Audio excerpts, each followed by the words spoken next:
Hello friends, स्वागत है आप सभी का एग्जाम बिहार यूट्यूब चैनल में। दोस्तों, मैं कुमार चंदन आप सभी का साइंस की क्लास में हार्दिक अभिनंदन करता हूं। दोस्तों, साइंस में फिजिक्स की क्लास में आपने देखा पिछले लेक्चरों में कि हम मोशन का स्टडी कर रहे थे। मोशन चैप्टर में हमने दूरी और विस्थापन के बारे में स्टडी किया, फिर हमने चाल और वेग के बारे में स्टडी किया और हम लास्ट क्लास में त्वरण के बारे में अध्ययन कर रहे थे। तो दोस्तों, त्वरण से काफ़ी अच्छे प्रश्न पूछे जाते हैं। हम चाहते हैं कि आपका त्वरण का कंसेप्ट बिल्कुल क्लियर कट हो, इसलिए यहाँ पे त्वरण पे बेस्ड कुछ क्वेश्चन लिए गए हैं और आइए इनको हम सॉल्व करते हैं। दोस्तों, आप पहले क्वेश्चन यहाँ पे देख रहे हैं कि किसी वस्तु का वेग 5 सेकेंड में 40 मीटर पर सेकेंड से बढ़कर 60 मीटर पर सेकेंड हो जाता है, तो उस वस्तु का त्वरण क्या है। दोस्तों, त्वरण की परिभाषा आपको मैं दोबारा रिपीट कर देना चाहता हूं कि त्वरण इकाई समय में वेग में परिवर्तन होता है। यानी कि मैंने आपसे कहा था कि जब भी आप त्वरण निकालना चाह रहे हो तो आप ये पता कर लेना कि एक समय में यानी कि इकाई समय में वेग में कितना परिवर्तन हुआ है। तो इसी को अप्रोच करते हुए हम यहाँ प्रश्नों को सॉल्व करेंगे। दोस्तों, ऐसे प्रश्नों को सॉल्व करने के लिए हमारे पास कुछ फार्मूले भी हैं जिसको हम आगे देखेंगे, लेकिन मैं चाहता हूं कि आप फार्मूले पर डिपेंड ना रहें और कंसेप्ट के हिसाब से आप प्रश्न को देख के और ऑप्शन को देख के आप आंसर कर दें। तो दोस्तों, आइए स्टार्ट करते हैं, देखते हैं कैसे सॉल्व करेंगे इसको। चूँकि यहाँ पे त्वरण ज्ञात करना है और आप देख रहे हैं कि किसी वस्तु का वेग 5 सेकेंड में 40 मीटर पर सेकेंड से बढ़कर 60 मीटर पर सेकेंड हो गया है। यानी कि वेग में कितना परिवर्तन हुआ है, तो वेग में परिवर्तन कितना हुआ है, 40 से हो गया है 60, 40 से बढ़ के क्या हो गया है, 60 हो गया है, यानी वेग में वृद्धि हुआ है। दोस्तों, यहाँ पे वेग में परिवर्तन हुआ है तो त्वरण शून्य बिल्कुल नहीं होगा, त्वरण होगा और वो भी त्वरण कैसा होगा, पॉजिटिव होगा कि निगेटिव होगा। ये आपने पिछली क्लास में देखा है कि यदि वेग बढ़ रहा हो तो त्वरण पॉजिटिव आएगा और वेग घट रहा होगा तो त्वरण निगेटिव आता है, उसे ही मंदन कहते हैं। अगर वेग स्थिर है, ना ही घट रहा है ना ही बढ़ रहा है, तो उस स्थिति में त्वरण शून्य होता है। तो दोस्तों, यहाँ पे 40 से बढ़कर 60 हो गया है, वेग में वृद्धि हुई है, इसलिए यहाँ पे पॉजिटिव त्वरण आएगा। और कितना आएगा, तो चूँकि वेग में परिवर्तन कितना हुआ है, वेग में परिवर्तन हुआ है कितना, तो वो हुआ है, आप देख रहे हैं कि 60 माइनस 40 यानी कि 20। दोस्तों, वेग में परिवर्तन हुआ है 20 का, हम ऐसे भी देख रहे हैं 40 से 60 हो गया है, तो 20 जो परिवर्तन हुआ है वेग में वो कितने समय में हुआ है, वो 5 सेकेंड में हुआ है। दोस्तों, तो 1 सेकेंड में कितना परिवर्तन हुआ होगा, 4 मीटर पर सेकेंड। तो इसलिए यहाँ पे हमारा आंसर क्या हो गया, हमारा आंसर हो गया वस्तु का त्वरण कितना है, 4 मीटर पर सेकेंड स्क्वायर। दोस्तों, इतना करने की आवश्यकता बिल्कुल भी नहीं है। मैंने कहा आपसे कि आप बस देख लो कि वेग में कितना का परिवर्तन हुआ है और वो परिवर्तन जो हुआ है वो कितने सेकेंड में हुआ है, 5 सेकेंड में हुआ है। 20 का परिवर्तन तो 1 सेकेंड में कितना हुआ होगा, 4 का परिवर्तन, तो वही हमारा क्या है, 4 मीटर पर सेकेंड स्क्वायर हमारा आंसर हो गया। यहाँ पे आप देख पा रहे हैं कि सूत्र भी मैंने बताया था, त्वरण इज इक्वल टू होता है वेग में परिवर्तन बट्टा समय।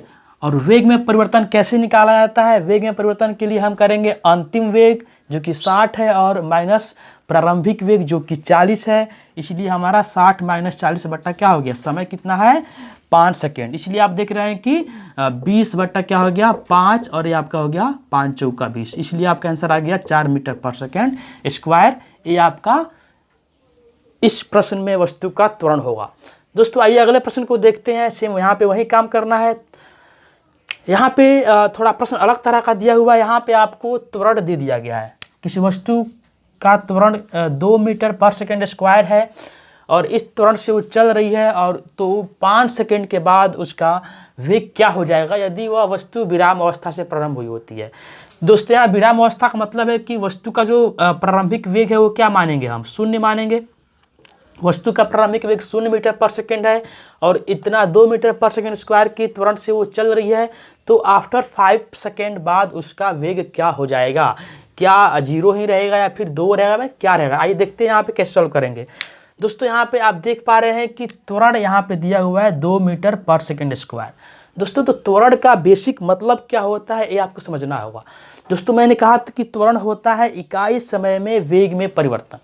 तो त्वरण 2 मीटर पर सेकेंड स्क्वायर है, इसको अगर हम ऐसे लिख दें कि 2 मीटर पर सेकेंड, मीटर पर सेकेंड किसका मात्रक है, वेग का मात्रक है, तो ये 2 मीटर पर सेकेंड क्या हो गया, वेग हो गया।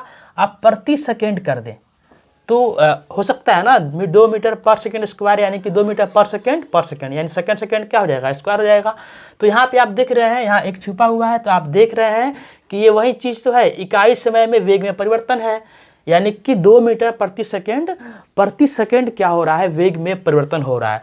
तो इस तरह हम दोस्तों कह सकते हैं, जहाँ भी आपको त्वरण दिया हुआ रहे, त्वरण का मतलब आपको ये समझना है कि अगर वस्तु का त्वरण 2 मीटर पर सेकेंड स्क्वायर है, इसका मतलब है कि प्रति 1 सेकेंड में, यानी कि प्रति सेकेंड वस्तु का वेग जो है वो 2 मीटर पर सेकेंड से चेंज हो रहा है, घट या फिर बढ़ रहा होगा। ये इसका मतलब होता है। त्वरण का मतलब यही होता है कि किसी वस्तु का त्वरण यदि x मीटर पर सेकेंड स्क्वायर दिया हुआ है, तो उसका मतलब यही होता है कि x मीटर पर सेकेंड उसके वेग में क्या होगा, प्रति सेकेंड वृद्धि होते जाएगी, या यदि मंदन है तो कमी होते जाएगी। तो इसलिए दोस्तों, जहाँ भी आपको त्वरण दिया हुआ मिले, आप ये समझ लेना कि वो इसका मतलब है कि इसमें वस्तु का जो वेग है वो प्रत्येक 1 सेकेंड के बाद 2 से क्या हो रहा है, वृद्धि हो रहा है, या फिर मंदन है तो 2 से क्या हो रहा है, कमी हो रहा है। तो दोस्तों, यहाँ पे मंदन नहीं, यहाँ पे त्वरण है। तो आइए देखते हैं कि यहाँ पे इसका आंसर क्या होगा। दोस्तों, यदि वस्तु का त्वरण 2 मीटर पर सेकेंड स्क्वायर है, इसका मतलब हुआ कि प्रति 1 सेकेंड के बाद उसका वेग क्या हो जाएगा, 2 से बढ़ जाएगा। तो जब 1 सेकेंड में 2 बढ़ जाएगा तो 5 सेकेंड में कितना बढ़ जाएगा, 10 बढ़ जाएगा। तो हमारा आंसर क्या हो गया, हमारा आंसर हो गया यहाँ पे 10 मीटर पर सेकेंड। दोस्तों, मैंने आपसे कहा था आपको कोई भी फार्मूला कुछ भी याद करने की आवश्यकता नहीं होगी, बस आप त्वरण के बेसिक कंसेप्ट, उसका जो मूल अर्थ है उसको समझ के रखिए, आप आराम से प्रश्न को पढ़ के और आंसर कर देंगे। जैसे यहाँ मैं देख रहा हूँ कि अगर यह वस्तु का त्वरण इतना है, उसका प्रारंभिक वेग 0 है, तो त्वरण इतना है तो प्रति सेकेंड 1 सेकेंड के बाद क्या होगा, उसका वेग 2 मीटर पर सेकेंड से बढ़ जाएगा। तो अगर हम यहाँ पे इसको ऐसे देखना चाहें, आपको समझाने के लिए बता रहा हूँ कि शुरू में वस्तु का वेग क्या है, 0 मीटर पर सेकेंड है, और त्वरण कितना है, 2 मीटर पर सेकेंड स्क्वायर है। तो 1 सेकेंड के बाद वस्तु का वेग क्या हो जाएगा, 2 बढ़ जाएगा, यानी कि 2 मीटर पर सेकेंड हो जाएगा। और फिर हम अगर देखें कि अगले 1 सेकेंड के बाद वस्तु का वेग क्या हो जाएगा, तो फिर से 2 बढ़ जाएगा, यानी कि 2 हो गया, 2 2 4 हो जाएगा, 4 मीटर पर सेकेंड। देख रहे हैं ना। इसलिए अगर आपसे इस प्रश्न में कहा होता कि वस्तु का वेग 2 सेकेंड के बाद क्या होगा, तो आपका आंसर क्या होता, 4 मीटर पर सेकेंड। यदि कहा होता कि 1 सेकेंड के बाद क्या होगा, तो शुरू में 0 है, 1 सेकेंड के बाद क्या हो जाएगा, 2 बढ़ेगा, 2 हो जाएगा, 2 सेकेंड में फिर क्या होगा, फिर 2 बढ़ेगा, तो 2 सेकेंड में क्या हो जाएगा, 4 हो जाएगा। यदि कहा होता कि 3 सेकेंड बाद क्या होगा, तो 3 सेकेंड बाद क्या होगा, 6 मीटर पर सेकेंड आंसर होता। 4 सेकेंड बाद क्या होगा, 8 मीटर पर सेकेंड, और 5 सेकेंड बाद क्या हो जाएगा, 10 मीटर पर सेकेंड। यानी कि वही बात हो रही है कि प्रति 1 सेकेंड में आपको जितना त्वरण है उतना ही वेग क्या हो जाता है, बढ़ जाता है। दोस्तों, ये काफ़ी फायदेमंद होता है और बड़े बड़े न्यूमेरिकल्स को आप इजीली सॉल्व कर पाते हैं बहुत ही कम समय में। तो इसी का अप्रोच हम आगे इस वाले प्रश्न में करेंगे। दोस्तों, यहाँ पे आप देख पा रहे हैं कि अगले प्रश्न में बोला गया है कि 10 मीटर पर सेकेंड के वेग से चलती हुई कार जिसका त्वरण 5 मीटर पर सेकेंड स्क्वायर है, तो 2 सेकेंड बाद उसका वेग क्या हो जाएगा। दोस्तों, सेम वही प्रश्न है, लेकिन इस प्रश्न में वस्तु का प्रारंभिक वेग 0 दिया हुआ है, लेकिन इस प्रश्न में वस्तु का प्रारंभिक वेग 10 मीटर पर सेकेंड दिया हुआ है। तो कोई दिक्कत नहीं है, हम जानते हैं कितना त्वरण है, त्वरण है 5 मीटर पर सेकेंड स्क्वायर। इसका मतलब क्या है, इसका मतलब वही है कि हम समझ गए, अरे इसका मतलब तो ये है ना कि प्रति 1 सेकेंड में क्या होगा, वस्तु का वेग कितना बढ़ जाएगा, प्रति 1 सेकेंड में या प्रति 1 सेकेंड के बाद वस्तु के वेग में 5 मीटर पर सेकेंड की वृद्धि हो जाएगी। यही मतलब होता है और कुछ नहीं होता है, सारा कुछ भूल जाइए, बस इतना याद रखिए कि त्वरण का मतलब यही होता है कि प्रति 1 सेकेंड के बाद उसके वेग में उतनी वृद्धि हो जाती है। तो प्रति 1 सेकेंड में यहाँ वृद्धि कितना होगा, 5 का होगा, तो 2 सेकेंड में कितना वृद्धि होगा, 10 का होगा। तो हमारा आंसर क्या हो गया, 10 नहीं होगा, हमारा आंसर 20 होगा। इसलिए 20 होगा कि यहाँ वस्तु का जो प्रारंभिक वेग वो तो पहले से 10 है, यानी कि देखिए यहाँ पे वस्तु का प्रारंभिक वेग कितना है, 10 मीटर पर सेकेंड तो पहले से ही है, और त्वरण 5 मीटर पर सेकेंड है। तो आफ्टर 1 सेकेंड, 1 सेकेंड के बाद वस्तु का वेग कितना बढ़ जाएगा, 5 बढ़ जाएगा, तो कितना हो जाएगा, 15 मीटर पर सेकेंड हो जाएगा। तो ध्यान से देखिए, वस्तु का प्रारंभिक वेग 10 मीटर पर सेकेंड दिया हुआ है और त्वरण 5 मीटर पर सेकेंड स्क्वायर है, जिसका मतलब होता है कि प्रति 1 सेकेंड के बाद वेग में 5 बढ़ जाएगा। तो अगर 10 मीटर पर सेकेंड तो पहले से ही है, तो 2 सेकेंड में कितना बढ़ेगा? 2 सेकेंड में, 1 सेकेंड में अगर 5 बढ़ेगा तो 2 सेकेंड में 10 बढ़ेगा, तो 10 बढ़ जाएगा और 10 तो पहले से है ना, इसलिए हमारा आंसर क्या हो गया? हमारा आंसर हो जाएगा, हमारा आंसर हो गया 20 मीटर पर सेकेंड। ये हमारा आंसर है, क्योंकि पूछा क्या गया है कि 2 सेकेंड बाद उसका वेग क्या हो जाएगा, तो 20 मीटर पर सेकेंड हो जाएगा। अगर यहीं पे कहा होता है कि उसके 2 सेकेंड में उसके वेग में कितना वृद्धि होगी, तो हमारा आंसर क्या होता? हमारा आंसर 10 होता, लेकिन यहाँ पे पूछा गया है कि कितना वेग हो जाएगा, तो 10 तो पहले से है, प्रारंभिक वेग ही 10 उसका पहले से है और 10 वृद्धि हो जाएगी 2 सेकेंड में, इसलिए हमारा आंसर क्या हो जाएगा? 10 और 10 20। ठीक है, तो इसको मैं आपको बता रहा हूँ समझने के लिए कि शुरू में उसका जब टाइम t=0 है तो उसका इनिशियल वेलोसिटी 10 मीटर पर सेकेंड है, और जब t=1 सेकेंड हो गया, यानी कि पहले 1 सेकेंड में उसका वेग 5 से बढ़ जाएगा, तो 5 से बढ़ जाएगा तो क्या हो जाएगा? 1 सेकेंड के बाद उसका वेग 15 हो जाएगा, और फिर अगले 1 सेकेंड यानी दूसरे सेकेंड के बाद फिर क्या हो जाएगा? 5 फिर बढ़ जाएगा, तो क्या हो जाएगा? 15 और 5 20 मीटर पर सेकेंड इसका वेग हो जाएगा। तो दोस्तों इस तरह का अप्रोच करके आप बड़े बड़े प्रश्नों को काफ़ी कम समय में सॉल्व कर सकते हैं। आइए कुछ आगे और भी प्रश्न देखते हैं।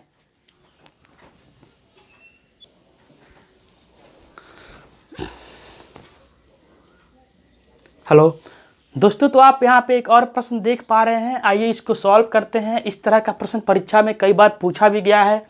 प्रश्न यह है कि 40 मीटर पर सेकेंड के वेग से चलती हुई कार पर ब्रेक लगाने के 4 सेकेंड बाद कार विरामावस्था में आ जाती है, तो कार पर आरोपित मंदन या फिर त्वरण होगा।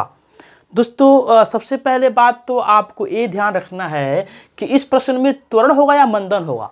दोस्तों आपने पहले पढ़ चुका है कि यदि वेग में कमी होती है तो उस समय मंदन होता है। दोस्तों इसका नाम ही मंदन है। मंदन यानी कि वेग मंद हो रहा है, यानी कि वेग में कमी हो रही है। यदि वेग मंद हो रहा है, धीमा हो रहा है, तो मंदन होगा। यदि वेग बढ़ रहा है तो त्वरण होगा, यानी कि पॉजिटिव त्वरण होगा। मंदन यानी कि नेगेटिव त्वरण होगा। और वेग ना घट रहा है ना बढ़ रहा है, स्थिर है, तो त्वरण 0 होगा। तो दोस्तों यहाँ पे आप देख पा रहे हैं कि 40 मीटर पर सेकेंड के वेग से कार चल रही है, उस पर ड्राइवर ने ब्रेक लगा दिया, तो 4 सेकेंड के बाद कार क्या हो गया? रुक गई। विरामावस्था मतलब क्या? कार रेस्ट में आ गई। तो यहाँ पे वेग कम हुआ ना। कितना वेग कम हुआ है? 40 मीटर पर सेकेंड का वेग था प्रारंभ में, और अंत में उसका वेग क्या हो गया? 0 मीटर पर सेकेंड। यानी आप देख पा रहे हैं कि वस्तु कार के स्पीड में 40 मीटर पर सेकेंड की कमी हो गई है। वो कमी कितने सेकेंड में हुई है? वो कमी हुई है 4 सेकेंड में। तो जब 4 सेकेंड में 40 की कमी हो रही है, तो 1 सेकेंड में कितनी कमी हो रही है? 10 की कमी हो रही है। इसलिए हमारे यहाँ पे आंसर क्या हो गया? हमारे यहाँ पे आंसर हो गया मंदन आएगा। मंदन क्या हो जाएगा हमारा? 10 मीटर पर सेकेंड स्क्वायर। 10 मीटर पर सेकेंड स्क्वायर ये मंदन है, या अगर ऐसा लिखा रहा है ऑप्शन में -10 मीटर पर सेकेंड स्क्वायर, तो ये भी हमारा सही है। यहाँ पे माइनस साइन ये बता रहा है कि मंदन हो रहा है, यानी कि नेगेटिव त्वरण हो रहा है, क्योंकि यहाँ वेग में कमी देखी जा रही है। दोस्तों तो इस तरह से आपने देखा कि बिना कोई सूत्र के इस्तेमाल किए मैं यहाँ पे प्रश्न को देख के आंसर कर दे रहा हूँ। ऐसा प्रैक्टिस करेंगे तो आप भी कर पाएंगे। तो आइए थोड़ा इसको हम और इसको एक्सप्लेन करते हैं। दोस्तों दिख रहे हैं यहाँ पे कि हमने देखा कि रोड पे कोई कार है, वो चल रही है, उसका स्पीड है 40 मीटर पर सेकेंड स्क्वायर, और यहाँ पे 4 सेकेंड के बाद रुक जाती है, यानी कि जो 4 सेकेंड के बाद आफ्टर 4 सेकेंड उसका वेग क्या हो गया? कार रेस्ट में आ गई, यानी कि उसका वेग क्या हो गया? 0 मीटर पर सेकेंड। तो दोस्तों मैंने आपसे कहा था कि यदि आपको त्वरण निकालना है तो आप यही निकालना कि प्रति 1 सेकेंड में कितना परिवर्तन हुआ है उसके वेग में। तो आप देख पा रहे हैं कि 4 सेकेंड में उसके वेग में परिवर्तन 40 का हो गया है, और वो 40 की कमी हुई है, तो 1 सेकेंड में कितना हुआ होगा? 1 सेकेंड में 10 का हुआ होगा। तो इस तरह से हमारा आंसर क्या हो गया? 10 मीटर पर सेकेंड स्क्वायर, जो कि मंदन होगा। दोस्तों तो आइए देखते हैं आगे। इसके बाद हम पढ़ेंगे इक्वेशन ऑफ मोशन। इन सभी प्रश्नों को सॉल्व करने के लिए गति के कुछ समीकरण भी दिए गए हैं, तो आइए हम उनको भी देख लेते हैं। जिससे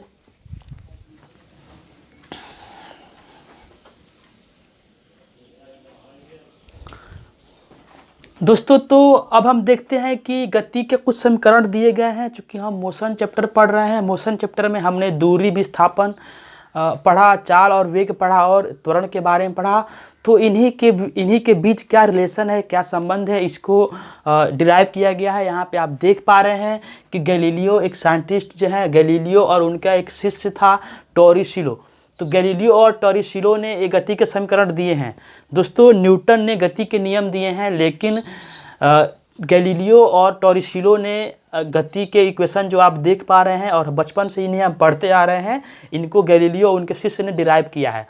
तो गैलीलियो इनके शिष्य ने ये 3-4 समीकरण दिए हैं जो आप देख पा रहे हैं। यहाँ पे एक समीकरण होता है v = u + at, दूसरा होता है v² = u² + 2as, और एक यहाँ पे देखते हैं कि s = ut + ½ at², और एक यहाँ पे चौथा भी आप देख पा रहे हैं Sn = u + a/2 × 2n-1। दोस्तों इसके बारे में हम बाद में बात करेंगे, चूँकि इसे समझना होगा। यहाँ पे Sn का मतलब है कि nवें सेकेंड में तय की गई दूरी। तो ये 4 इक्वेशन है, और इक्वेशन में यहाँ पे लिखा गया है कि जहाँ पे v क्या है, v आपका अंतिम वेग है, यानी v अंतिम वेग, फाइनल वेलोसिटी को v से डिनोट किया गया है। इनिशियल वेलोसिटी प्रारंभिक वेग को u से डिनोट किया गया है। एक्सेलरेशन यानी कि त्वरण या फिर मंदन को a से डिनोट किया गया है। समय को t से, और दूरी विस्थापन को s से डिनोट किया जाता है। आप x से भी कर सकते हैं, लेकिन सामान्यतः s से दूरी विस्थापन को डिनोट किया जाता है। तो इस तरह के प्रश्नों को अभी हमने जो पिछले प्रश्न को देखा उसको आप इन इक्वेशन के माध्यम से भी सॉल्व कर सकते थे, लेकिन आपको इनकी आवश्यकता नहीं पड़ेगी, क्योंकि आपको मैंने एक अच्छा तरीका बता दिया है। आप त्वरण के बेसिक कंसेप्ट को समझ गए हैं, इसलिए त्वरण पे बेस्ड क्वेश्चन आप ऐसे ही बिना कॉपी पेन के इस्तेमाल के आप सॉल्व कर पाएंगे। लेकिन फिर भी अगर कुछ लेंथी प्रश्न भी होते हैं तो हम इनका इस्तेमाल ज़रूर करेंगे, लेकिन काफ़ी कम समय में इस्तेमाल कर पाए, क्योंकि हमें पहले त्वरण का मतलब, बेसिक मतलब समझ में आ चुका है। इसलिए हम बहुत ही कम समय, जो प्रश्न हमसे 20 सेकेंड का बनने वाला होता है उस प्रश्न को हम 5 सेकेंड में सॉल्व कर पाएंगे। दोस्तों तो इन सभी इक्वेशनों पे बेस्ड क्वेश्चन हम आगे अगले क्लास में करेंगे, और ये काफ़ी उपयोगी इक्वेशन है, इनका इस्तेमाल हर जगह करते हैं। तो एक और वीडियो हम लेके आएंगे, उसमें हम ये जो इक्वेशन ऑफ मोशन है इस पे बेस्ड कुछ और क्वेश्चंस करेंगे, ताकि आपका पकड़ न्यूमेरिकल में भी मजबूत हो। और ख़ास करके जो आपका चौथा इक्वेशन है Sn = u + a/2 × 2n-1, इस कंसेप्ट, इसके इक्वेशन पे बेस्ड क्वेश्चन देखेंगे, और इसके पीछे क्या कंसेप्ट है, बहुत ही बड़ा कंसेप्ट है, और उसको आप समझ लेंगे तो फिजिक्स आपके लिए काफ़ी आसान विषय होने लगेगा। तो इसलिए आप अगले लेक्चर का ज़रूर इंतज़ार करेंगे, हम उसको जल्दी ही लेके आएंगे, और उस लेक्चर में खासकर हम इस इक्वेशन के बारे में विशेष रूप से बात करेंगे, और इस पे क्वेश्चन क्या पूछा जाता है उसकी बात करेंगे। जैसे मान लीजिए यहाँ पे एक क्वेश्चन हम दे ही देते हैं कि क्वेश्चन ऐसे पूछेगा आपसे कि 4 मीटर/सेकेंड² के त्वरण से चलती हुई वस्तु का तीसरे वस्तु द्वारा कर लीजिए। दोस्तों एक प्रश्न ऐसा अगर दिया गया हो आपको, और कई बार पूछा भी गया है कि 4 मीटर/सेकेंड² के त्वरण से चलती हुई वस्तु द्वारा तीसरे, देखो यहाँ पे तीसरा है, थर्ड, तीसरे सेकेंड में तय की गई दूरी क्या होगी